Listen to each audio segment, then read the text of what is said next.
নমস্কার বন্ধুরা, ঘরোয়া রান্না বাই চৈতালিতে সবাইকে স্বাগত জানাই। সবাই কেমন আছেন? আশা করছি ভালো আছেন। আমিও ভালো আছি। থাম্বনেল দেখে হয়তো বুঝতে পেরেছেন আজকে আমি ছোলার শাকের একটি রেসিপি করব। তার জন্য ছোলার শাকগুলো আমি বেশ কয়েকদিন আগেই এনেছিলাম আমার এক খুব প্রিয় বান্ধবীর বাড়ি থেকে। কাকিমা আমাকে শিখিয়ে দিয়েছিল, আমার সেই বান্ধবীর শাশুড়ি মা খুব সুন্দর করে ছোলার শাক কী করে বাছতে হয় আমাকে কাকিমা শিখিয়ে দিয়েছিলেন। তো ছোলার শাকটা আমি বেছে নিচ্ছি। কিছু ছোলার শাক আমার নষ্ট হয়ে গেছিলো, এরমভাবে জাস্ট একটু ছোলা শাকগুলো বেছে বেছে নিতে হবে। আর কিছুটা পালং শাক দিয়েছি, বেগুন দিয়েছি, আর একটা মশলা দেবো যেটা হচ্ছে 2 চামচ মতো গোবিন্দভোগ চাল আর আদা, 1 ইঞ্চি মতো আদা, এটা বেটে দেবো। সমস্ত আমার কাটা হয়ে গেছে, চলুন রেসিপিটা শুরু করা যাক। প্রথমেই আমি কড়াইতে 5 ফোড়নের সাথে তেজপাতা ফোড়ন দেবো, তাতে টেস্টটা কিন্তু অসাধারণ হয়। দেওয়ার পর এটা কিছুক্ষণ ভাজা ভাজা হলে এর মধ্যে আমি কিছু কাঁচা লঙ্কা ফোড়ন দেবো।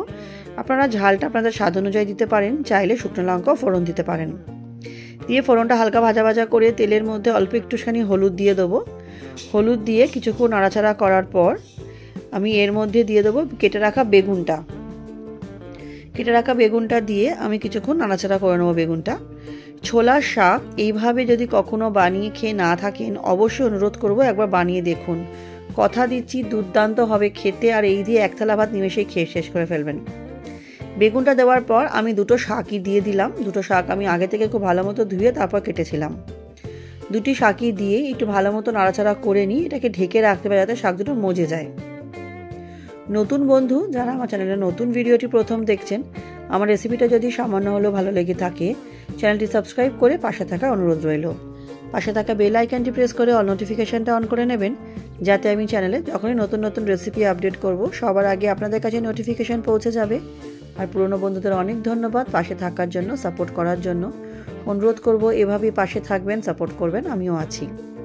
শাকটা ভাজা হয়ে যাওয়ার পর প্রয়োজন অনুযায়ী নুন দেবো, নুন দিয়ে একটু নাড়াচাড়া করে ঢেকে দেবো। দেখুন খুব ভালো মতো আমার সমস্ত শাক মজে গেছে। এবার আমি গোবিন্দভোগ চাল আর আদা বাটাটা দিয়ে দিলাম।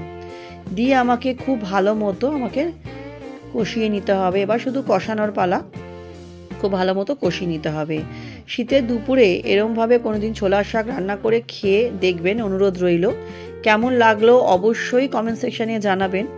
আশা করছি ভালো লাগবে। ভালো লাগলে লাইক করে দেবেন, শেয়ার করে দেবেন।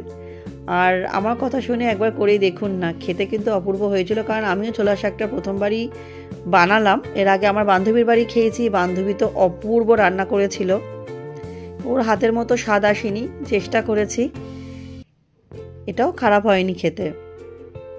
এভাবে ছোলার শাকটা আমার জাস্ট লাস্টে মশলাটা দিয়ে নাড়িয়ে চাড়িয়ে নিতে হবে। যদি নুনটা একবার চেক করে নেবেন, যদি নুনের প্রয়োজন হয় নুন দেবেন, সামান্য একটু চিনিও দিতে পারেন। দিয়ে ভালো মতো নাড়াচাড়া করে নিয়ে, চিনি পছন্দ না হলে অ্যাভয়েড করতে পারেন, অসুবিধা নেই, করে এটা রেডি হয়ে যাবে গরম গরম পরিবেশন করার জন্য। আপনাদের সুন্দর সুন্দর কমেন্টের মাধ্যমে অনেক উৎসাহিত হই, তখন মনে হয় যে আরও সুন্দর সুন্দর নতুন নতুন রান্না করে আপনাদের সামনে উপস্থাপনা করি। সবাইকে অনেক অনেক ধন্যবাদ আমার সঙ্গে এতক্ষণ থাকার জন্য, আমাকে সহযোগিতা করার জন্য, সাপোর্ট করার জন্য। আমার রেসিপিটা প্রায় শেষের দিকে। এবার আমি গ্যাসের নবটা অফ করে দিয়ে কিছুক্ষণ স্ট্যান্ডিং টাইমে রেখে দেবো। আর ভিডিওটা আজকের মতো এখানেই শেষ হলো। নেক্সট দিন আবার হাজির হয়ে যাব নতুন কোনো রান্নার সাথে, কোনো রেসিপির সাথে।